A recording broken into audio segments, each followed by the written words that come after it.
Welcome to New Possibilities. I speak truth to power without fear.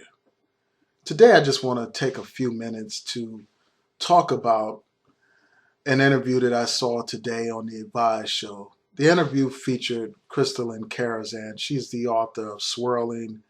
She's also the founder of Beyond Black and White. And she also promotes a website that is about interracial dating. A website that's basically an interracial dating website. So I listened to the interview, and there are a couple of things that stood out during that interview. The first thing I'll talk about is her reference to quality black men as being unicorns. And we all know that unicorns are non existent mythical characters or animals, creatures. And so they basically don't exist. When someone talks about how something is a unicorn, they're basically saying that it's very rare. And she was essentially saying that quality black men are very rare. And she did not provide any proof whatsoever that that's the case. And I find that problematic. I find it problematic also because it suggests that the majority of black men are not quality. It suggests that something is wrong with the majority of black men. And that's a problem. That feeds into this notion of black self-hatred. It feeds into this idea that black men are are up to no good, that black men are not quality people, that black men are at the bottom of the totem pole. And then this whole notion of opening up options is one thing, but when you promote another race over your own race, that's quite another thing. And that's essentially what she's doing by discounting black men and elevating white men. So that's the first point that I want to raise. And then the other point is this. She mentioned her marriage. She talked about her marriage. And she talked about her husband, her white husband. And that's cool. But the thing that I noticed about her discussions dealing with her husband and her marriage, those discussions or statements did not talk about her husband's character as a person. All of her discussion dealing with her marriage was fixated or focused on materialism. It was focused on her husband being able to save money. It was focused on the kind of job her husband has. It was focused on the fact that her husband could provide her with a 6-bedroom home. All of those things are good, that a man is able to provide, that a man is able to maintain. I have no problem with that. Most people believe that a man should provide for his family, for his wife. That's not even up for discussion or debate. And many holy scriptures say that that's the role of a man. So that's not the issue. The issue is this. If your marriage is so great, why is it that you would just focus on the material things? Surely a marriage is built on more than just the amount of material things that a man can provide his wife and family. She didn't talk about her husband's personality. She didn't talk about his characteristics or things that make him great outside of his ability to provide material things. She didn't talk about any of those things during her interview. And that really undermines her position. It really doesn't paint her in a good light. It perpetuates this idea of a woman, of a black woman in particular, being a gold digger. It's perpetuating that kind of stereotype. And that's unfortunate. It really is. So that's one thing. I mean, if a man is just a provider, if he's just someone who gives a woman material things and in exchange for that, she marries him or shows him some kind of affection. There's little difference between that and the relationship between a prostitute and a John, where a woman is prostituting herself for money, for material things. So that's one thing that I wanted to emphasize. Also, I want to talk about the problem that I have with her message. It's not about her making a personal decision to marry outside of her race. That's not the problem. The problem is the message that she sends to young, gullible African American women. This idea that, quote unquote, opening your options up to white men is the answer to the problems that black women encounter.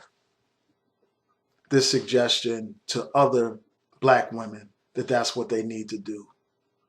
This implication, this inference that black men are somehow less than these other men. And she doesn't have to directly say it, she can imply it. And that's what she did in this video. This idea that black women should change who they are in order to get white men. I have problems with that.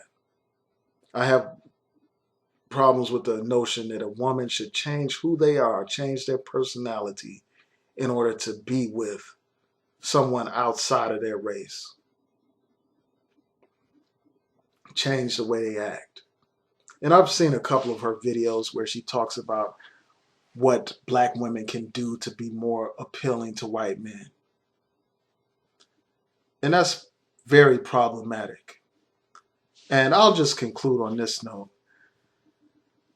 She mentioned one thing that I agree with, and that's this. She said, okay, I'm a bed wench. If that's your definition of a bed wench, then I'm a bed wench.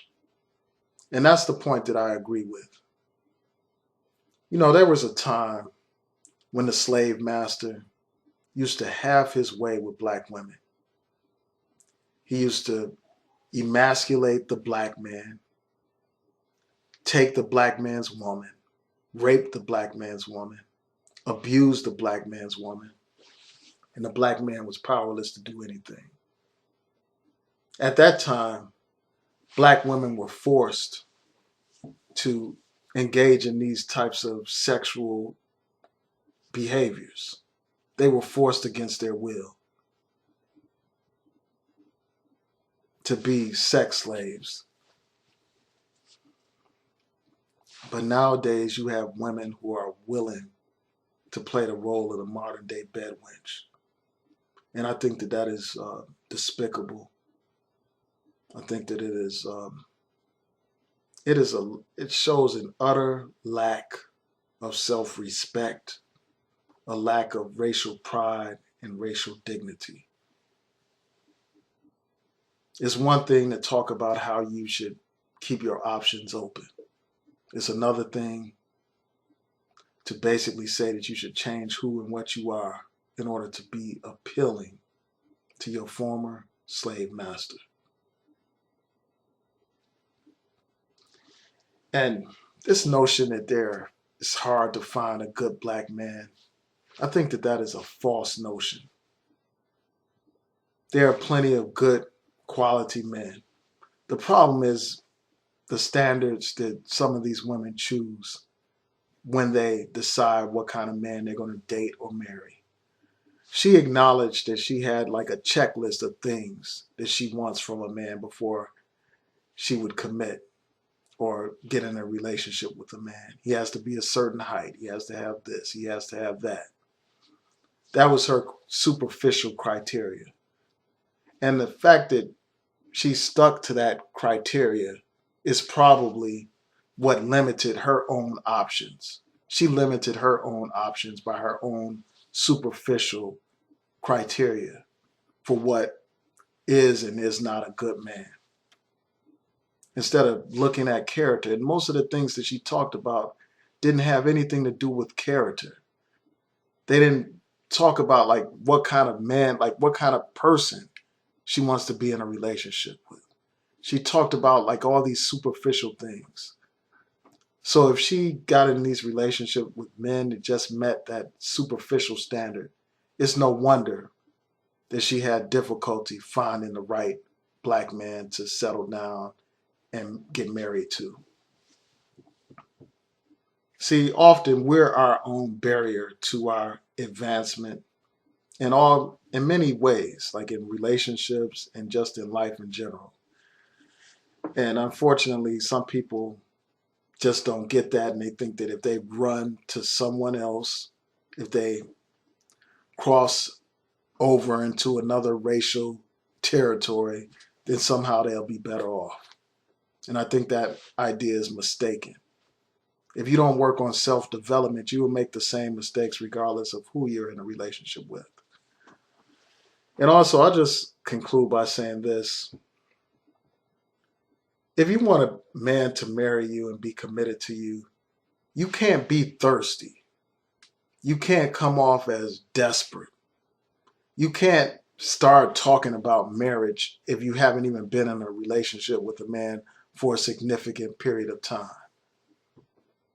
And you really should get a sense of a man's values before you even start to date him. You need to understand whether or not he even values the institution of marriage. You need to understand like what is his background? What was his family background? Were his parents married? Did he have an example of a functional marriage? Does he value marriage? Those are the types of things that you need to know about a man instead of like being all desperate and asking him about getting married and he hasn't even um, had a chance to really get to know who you are. And that goes back to character. But those are my thoughts about this whole interview. And I welcome your feedback and your thoughts and your comments. Please rate and subscribe. And please share this video with others if you enjoy what you hear. Peace.